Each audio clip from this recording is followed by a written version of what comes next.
So today we are talking about kale.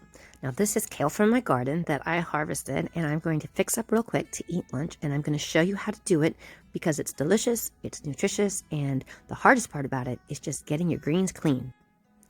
Hello! Okay folks, so really the hardest thing about kale is cleaning it, and a lot of people are intimidated by it, but this is a super easy vegetable to grow. You can grow it in a container.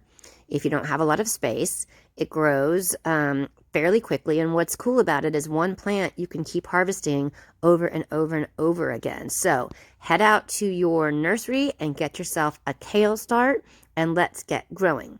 Once you get your kale leaves in, you want to give them a good wash.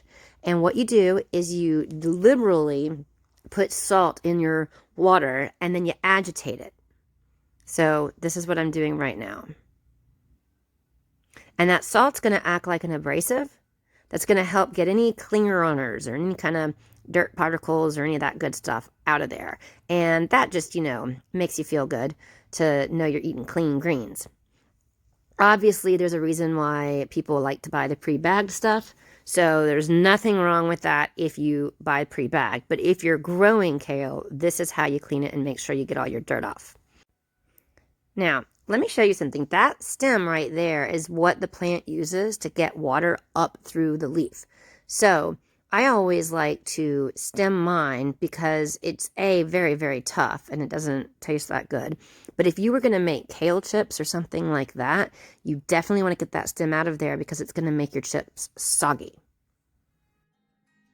Once you're ready, squeeze it out, and look, that's what the dirt looks like. And that's actually the second washing of this. So I'm going to do it one more time just because I really don't like the taste of dirt in my food.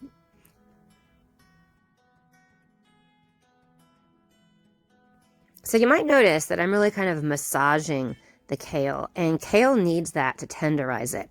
If you were going to eat kale in a salad or eat it raw, you really want to massage it, and your recipe will tell you, what to do it with. Usually it's with some olive oil and lemon juice, but I'm going to actually boil mine for about 5 to 8 minutes and then toss with olive oil. So this is less important since I am putting it under heat, but this is what the massage process looks like.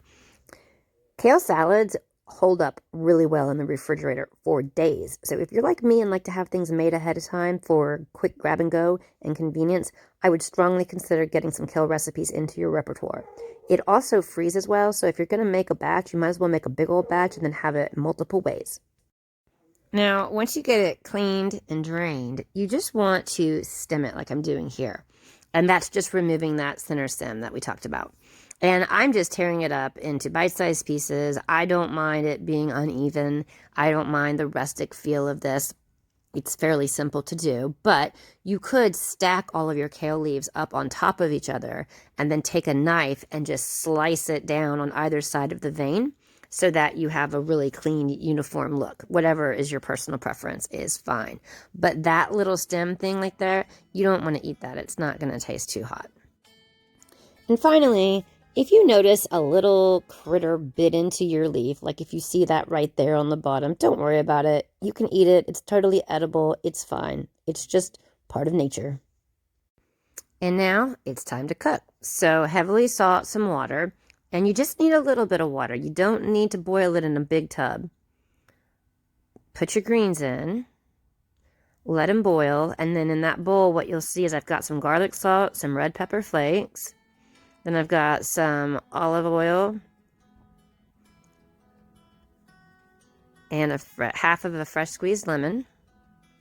And I just put it in the bottom of the bowl that I'm going to serve it in. And then once it's cooked, it takes about 8 to 10 minutes. I mean, not long at all. Literally, it takes you longer to wash it. Put it in your bowl and eat up. Thanks for watching and joining me on my from garden to table, literally farm to table, right, experience. That is so good. This is amazing. I just forgot how good it can be when it's so simple. So you guys, this is like shockingly good. Like, holy wow, Batman. I wish I had 10 more cups of this. I'm gonna really enjoy it. I encourage you to try this recipe, even if you're not growing kale. That was amazing. So good. Okay, see you next time.